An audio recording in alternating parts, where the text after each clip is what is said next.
What in the world is an entomologist like me, George Brossard, looking for among the old sets of the Ouarzazate Film Studios in Morocco, the backdrop for such famous movies as Lawrence of Arabia and Gladiator?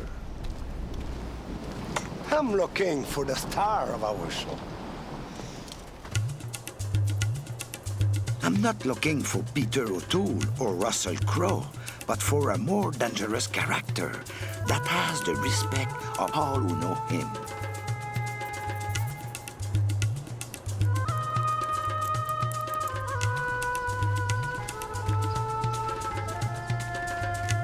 When this merciless predator attacks, he has the sting of a jet fighter.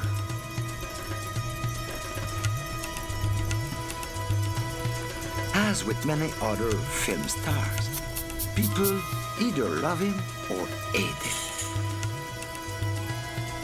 Here's our star, the scorpion. The scorpion's ancestors were almost 3 feet long, with gills that allowed them to breathe underwater. With their jointed legs, they became the first invertebrates to venture onto dry land over 450 million years ago. Today's scorpions look almost exactly like their distant ancestors, except that they are much smaller. Of course, as land creatures, they no longer need their gills. Scorpions are not insects. With their cousins, the spiders, they form a separate category of animals, the arachnids. Surprisingly, it's in the vast arid parts of the world that we find the greatest variety of scorpions. There are over 1,400 species of scorpions divided into 9 main families. To learn more about this ancient and venerable creature, the feats it can perform, and its amazing ability to adapt, we are going to the heart of the world's largest desert, the Sahara.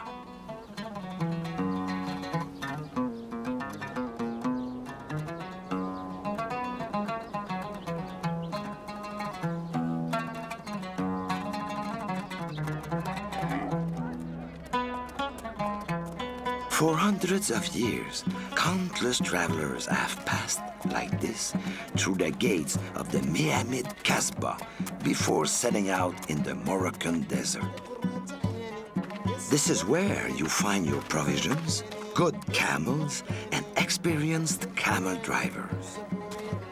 But if you were interested in scorpions, you only need one name, Mr. Abdul. Salam alaikum, salam alaikum. Monsieur Abdul? Abdul?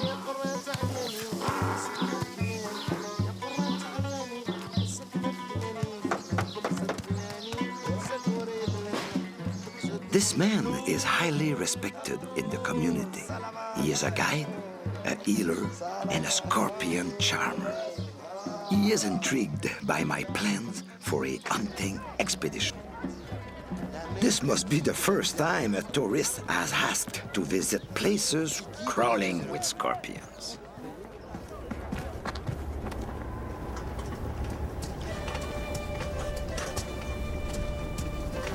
Finally, we embark on our scorpion hunt.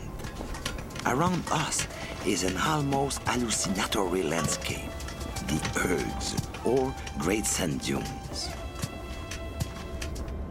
Unfortunately for our little caravan, the chargouille is blowing. Every spring, this powerful wind blows down from the continent, raising sandstorms that can last for days at a time.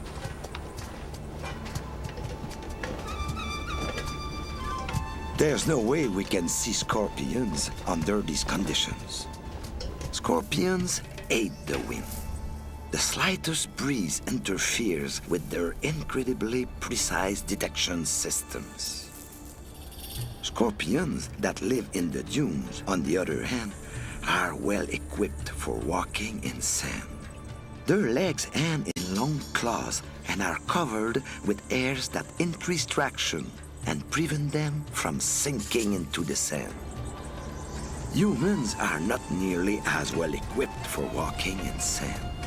We sink and slip at every step, and the going is pretty rough.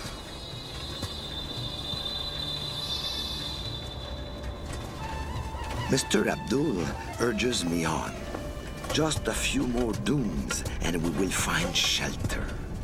I can't wait to breathe something besides dust.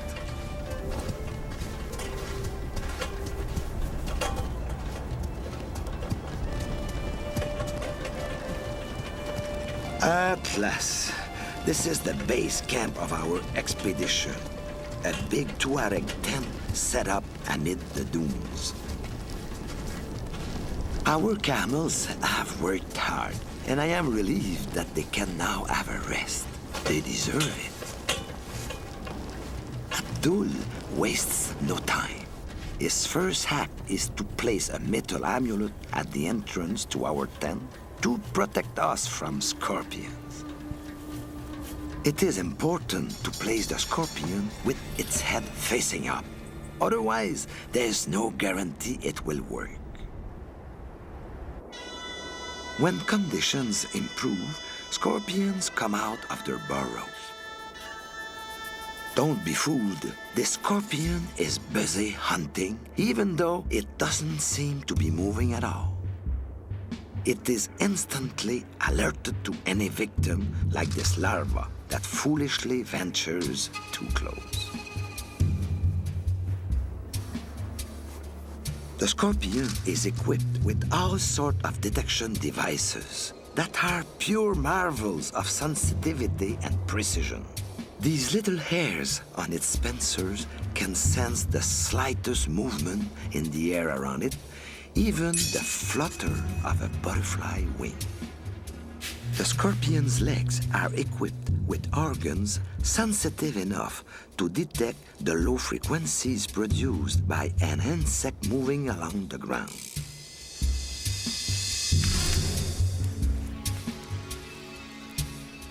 Each leg becomes a radar device pointing in a different direction. Together, they sweep a 360-degree radius around the scorpion. As soon as its prey appears, the hunter turns towards it to detect the high-frequency vibrations of the approaching insect. Guided by this infallible system, the scorpion's pincers never miss their target.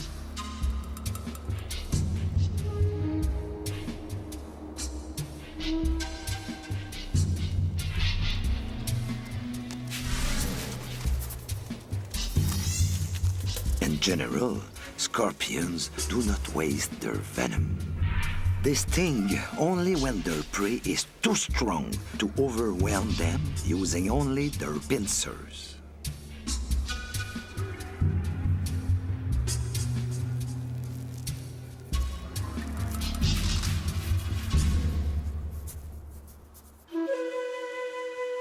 Overnight, the wind has died down. The horizon is no longer blotted out by clouds of dust and sand blown up by the storm.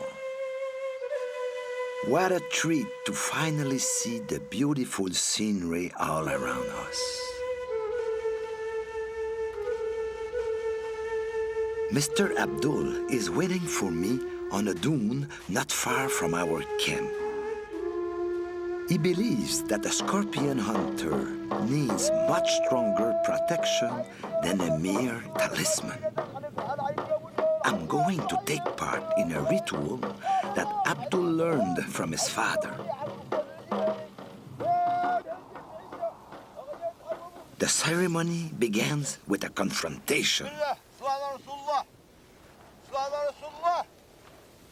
The scorpion is sprinkled with katran, an anti-scorpion potion prepared from a selection of plants. The healer blows on the scorpion and orders it to surrender.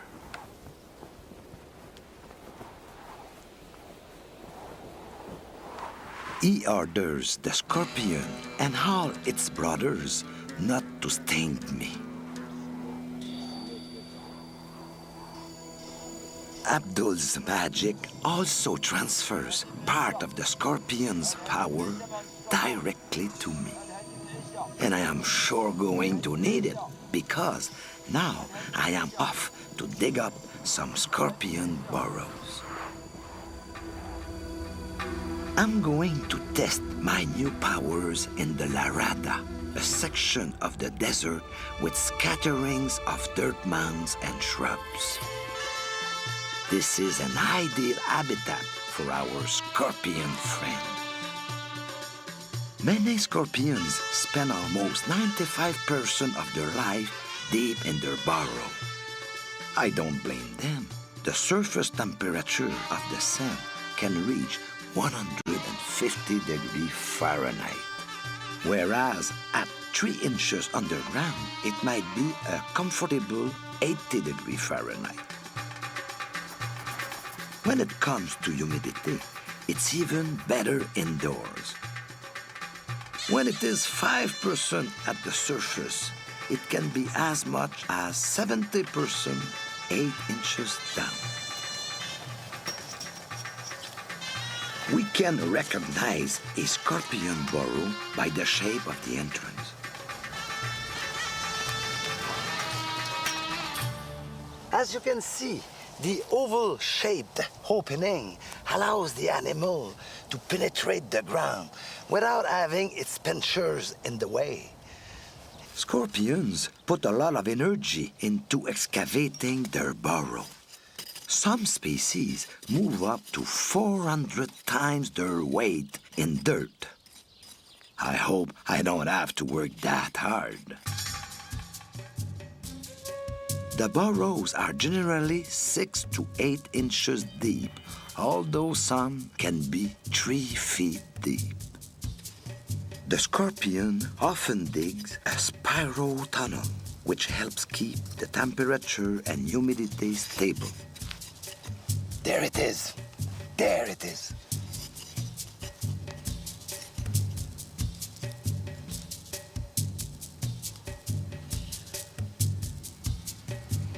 As you can see, burrowing scorpions have large, big pincers.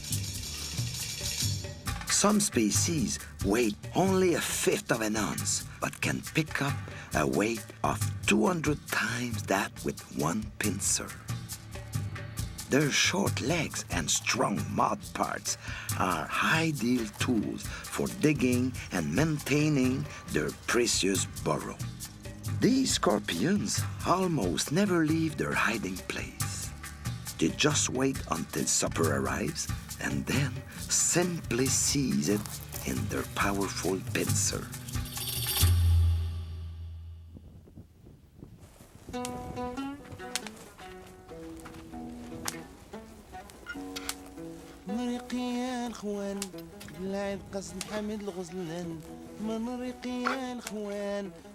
We might be right in the middle of the desert, but I have no complaints about my hotel under the stars.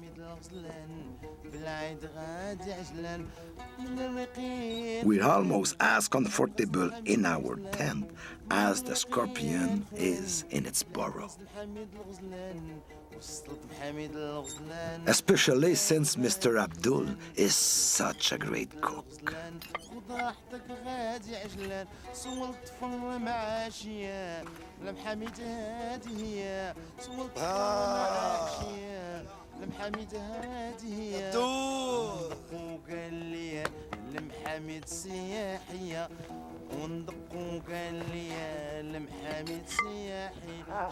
Since the beginning of time, desert people have tried to make the best possible use of the animals they raise and the plants they grow around their oasis.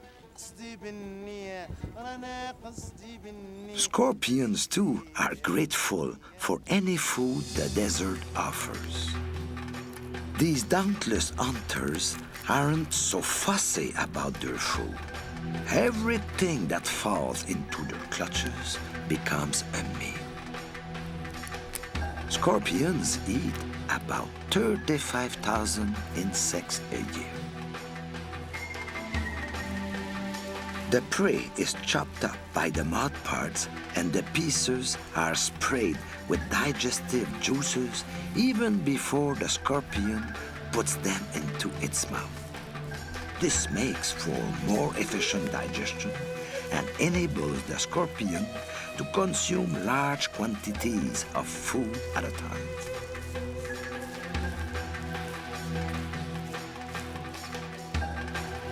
Some hard-shelled beetles, like this one, are of no interest to scorpions. That kind of meal would be hard to handle, even with 2 pincers. By a strange coincidence, scorpions are predators of other scorpions. Cannibalism is frequent, even between individuals of the same species. In these confrontations, it is usually the smaller individual that loses. Scorpions are naturally immune to scorpion venom, but a stronger attacker will turn its victim over on its back and sting it in the main nervous system, causing instant death.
What a mistake. In the desert, you should never leave your boots outside for the night. Why? Come and see.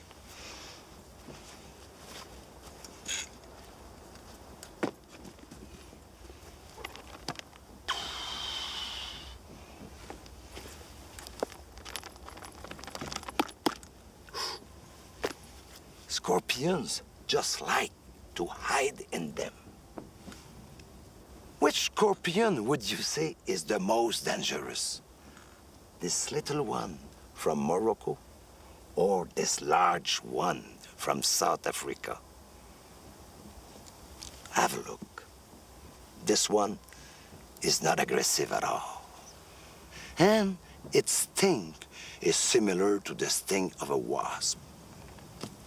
However, this little scorpion is considered as the most dangerous scorpion on Earth, and its stings could be fatal.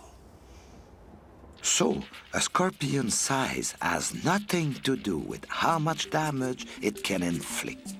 The only way to know for sure, and even then there are exceptions, is the size of its pincers. A scorpion with strong, thick pincers can master its prey without having to waste energy stinging it. So the venom of these species is usually not very toxic. But species with thin little pincers can't count on these alone to subdue their prey. So they have a very powerful and often very dangerous venom. But the sting of 98% of scorpion species causes no more harm to humans than a common bee or wasp sting. Of the 1,400 or so species of scorpions, only 25 have venom toxic enough to kill a human. They are all members of the Butidae family, which certainly takes the prize for deadly stings. It takes less than a very small drop of the venom of one of these nasty little creatures to kill 50 mice. In general, the drier the surroundings, the more concentrated the venom. There is Androctonus mauritanicus, which has the annoying habit of sneaking into houses. Androctonus amoroxi, a dead ringer for its deadly cousin Australis, the one I found in my boot. Butus occitanus, which is unfortunately one of Morocco's most common scorpions. And Butotus franzwerneri, recognizable by its thin, very hairy tail. Scorpion venom is a sinister cocktail of toxic substances, some of which are 100,000 times more deadly than cyanide. So caution is the watchword, especially since I am planning a little night hunting.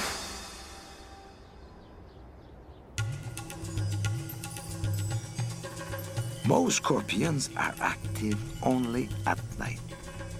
Their eyes, located on the top of their body, are only good for distinguishing between night and day. We have also discovered that scorpions can detect the presence of light by a mysterious system located on their tail. But there's something even more extraordinary. On each side of the protothorax, there are more eyes, smaller but unbelievably keen. The scorpion can see rocks and other obstacles, even if they are lit only by dim starlight. These eyes are so sensitive, they can literally be blinded by the bright light of the full moon. Because of their nocturnal habits, very little was known about how scorpions live. Then, a great invention came along.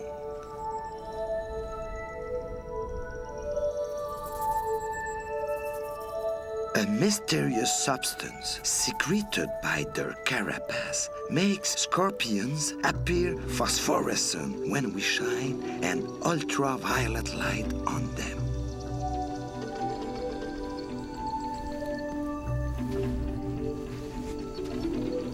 This light does not bother the scorpion's eyes.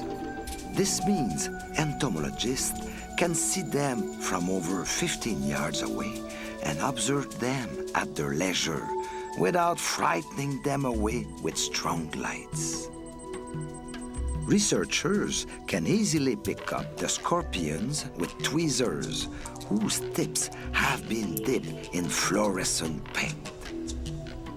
We can even mark certain specimens with fluorescent markers and then let them go so we can observe them night after night.